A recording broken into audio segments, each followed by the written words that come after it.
Tout le monde pensait que j'étais un idiot, mais personne ne connaissait ma véritable identité. Je faisais semblant d'être stupide. Je laissais couler mon nez, je me roulais même dans les escaliers, depuis le deuxième étage, pour paraître totalement dépourvu d'intelligence. À cause de mon comportement, les enfants du quartier me prenaient souvent pour cible. Mais peu importe ce qu'ils me faisaient, je ne ripostais jamais. Je ramassais simplement la nourriture qu'ils jetaient par terre, et je la mangeais calmement. Puis je montais sur la balançoire, comme un enfant.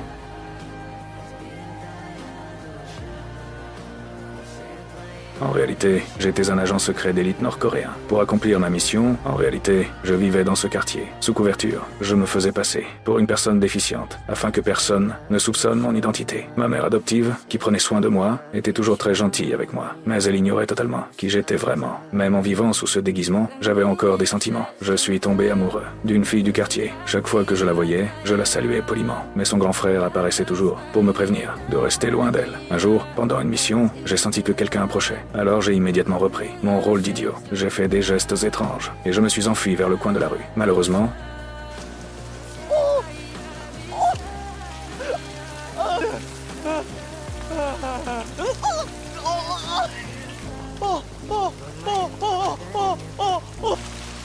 la fille que j'aimais a vu toute la scène. À cet instant, j'ai eu l'impression que mes sentiments étaient déjà terminés.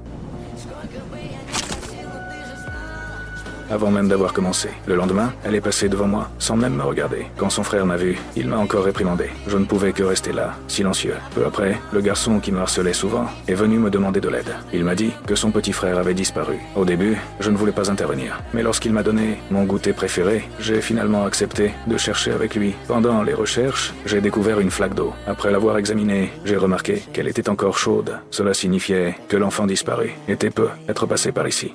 Profitant de l'absence de témoins, j'ai franchi un grand mur, d'un seul mouvement. Debout au sommet, j'ai observé rapidement les alentours. J'ai vite repéré l'endroit où se trouvait l'enfant. Pour ne pas révéler mon identité, j'ai pris un vêtement au hasard et je l'ai porté sur moi. Puis je me suis approché pour regarder à l'intérieur. Finalement, j'ai découvert que l'enfant jouait simplement chez le voisin. Mais à ce moment-là, quelqu'un m'a remarqué. Pire encore, le vêtement que j'avais pris appartenait à la fille que j'aimais. Les voisins se sont immédiatement mis à me poursuivre.